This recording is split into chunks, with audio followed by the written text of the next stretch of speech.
What's up, everyone? Nose for Silver here, and today we're talking about the Gold Krugerrand's role in investing.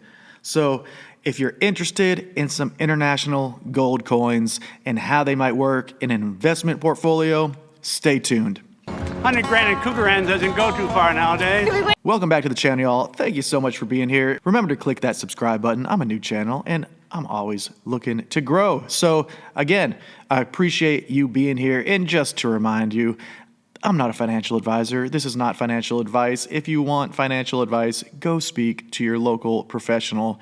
This is just from my experience, but the Gold Krugerrand is a large part of how I got into gold and began my investing journey. First off, let's just talk about what the Gold Krugerrand is. Now, it's a gold coin, 1 ounce, and it's made in South Africa. That's the front of it right there.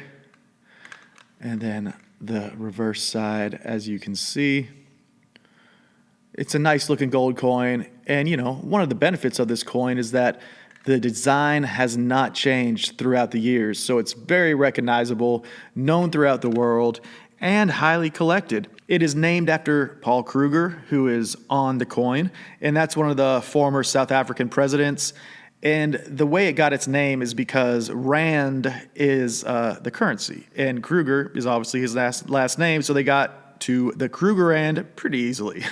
And this coin was initially designed as an investment piece and not as a form of circulation currency. It's composed of 1 troy ounce of gold, but it does have a copper alloy because it improves the durability. So it's 22 karat, 91.67% pure. But why should someone invest in the Gold Krugerrand? Or in better terms, why did I choose to? Well, the first reason is just gold in general. Gold is a hedge against inflation. I mean, that's obvious.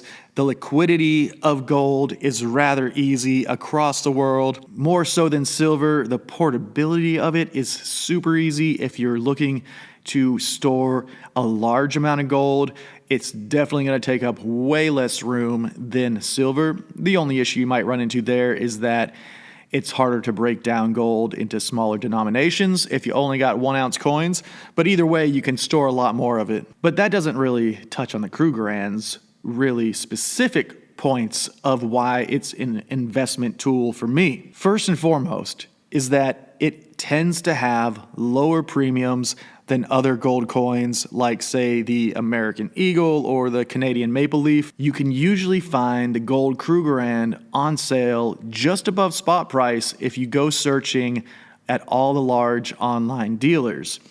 So usually if you do that, you'll buy a random date Krugerrand and get it for just above spot. But, you know, the random date thing doesn't really matter that much because in theory, you're just stacking ounces of gold here. And that's how I actually got into my gold investing portfolio, is because I wanted an entry point that was 1 ounce in weight, but that didn't carry a hefty premium. You know, if you go less than 1 ounce, your premiums are through the roof. So the Krugerrand 1 ounce coin really is a great entry point, in my opinion, due to the low premiums, due to how recognizable it is across the world, and just that gold's easy to liquidate. So if I'm not buying it for well above spot price, then I feel very secure in my investment, and that's what the Krugerrand does for me. Now, how should someone go about investing in these Krugerrands? Well, like I said, I mean, reputable dealers online, those are the big name dealers, you know, JM Bullion, APMEX, the list goes on. I don't necessarily have a preference of dealers, but what I like to do is scour the different dealers' websites online and see who offers the lowest premiums on these Krugerrands. And that's where you just need to, you know, avoid overpaying, because the deals are meant to be found. And then, you know, verifying the authenticity is important. If you buy from a well-established dealer, it's less critical because they have a reputation to uphold. But if you're buying from somewhere on eBay, you're going to want a tool to verify that these coins are real. You can always take them down to your local coin store or pawn shop, and they can likely measure those on the gold verifying machines. But I have one myself just to make sure. And let me take that out real quick and show you what a Krugerrand looks like on that gold verifying machine. So this is the Sigma Metalytics Precious Metal Analyzer. And, just squeezing it on the table right here, running out of space. The biggest thing to remember is whenever you're measuring a Krugerrand, it is not 999 gold. It is 91.7. See right there, 22 karat. And then we just click run, calibrate, and stick this on here. And there you go, right in the middle. That's what you want to see with the square between the brackets. We'll do the reverse side or the other side. And again, we're measuring right in the middle.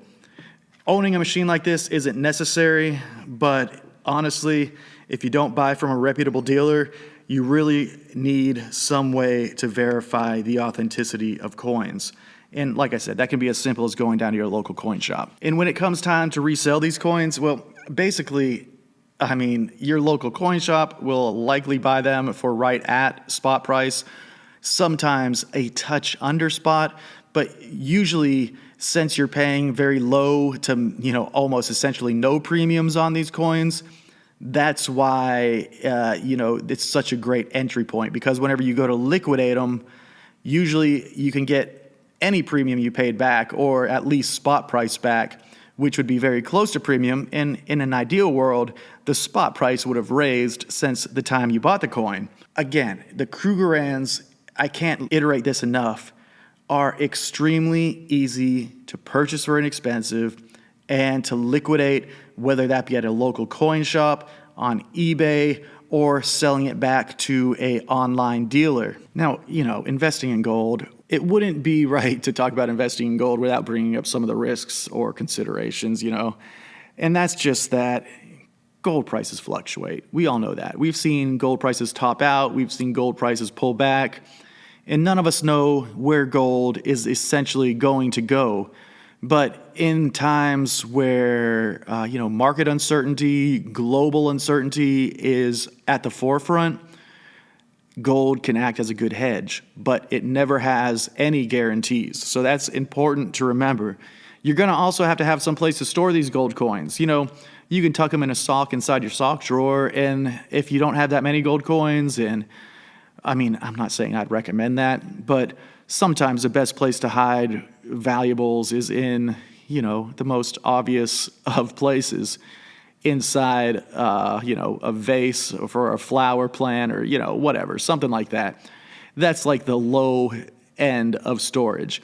Obviously, a better option is to get a safe. If you can have a home safe that's fireproof, store some of these gold coins in, that's going to work as a better method of protection. Beyond that, you can always do one of those boxes at a bank or any of the other security locations that offer on-site security for small items like this. And it's important to remember that gold is a passive asset, so obviously you're not going to be collecting any dividends on this stuff. But better than that, in my opinion, is that it's not connected to fiat currency as much as other assets are, such as in the stock market or bond market. And gold really exists on its own as its own investment mechanism. Again, that's another reason why I like to have gold in my investment portfolio, because it's something tangible that the value really can't get wiped away as easily by the government. So to wrap it all up, let me just say one more time, the Krugerrand is a wonderful way, at least in my experience, for getting into the gold investing game without having to spend a lot on premiums. Sure, you're not going to get an American minted coin, you're not going to get some fancy coin like a Libertad or a Panda, but these serve the same functionality of holding gold. It's minted by a large government, and it's recognizable across countries throughout the world. And that's exactly why I started my gold collection with some spot price Krugerrands. Let me know if you have any Krugerrands in your collection. I would love to see what other people think about these things, because yes, they are only 22 karat gold, but at the same time, low premiums, easy to liquidate, and It's just easier to store wealth in gold rather than it is in silver if you're talking about higher quantities. Shout me out in the comments. Let me know what's up. Hit that subscribe button. We're always looking to grow. And I appreciate you getting to this point of the video. And if you are here, then drop a note in the comment section about what you think about these Krugerrands. I'm Nose for Silver, coming to you with gold on the table today. But tomorrow, we'll be back with more silver on the table. I'll see you then. Later on.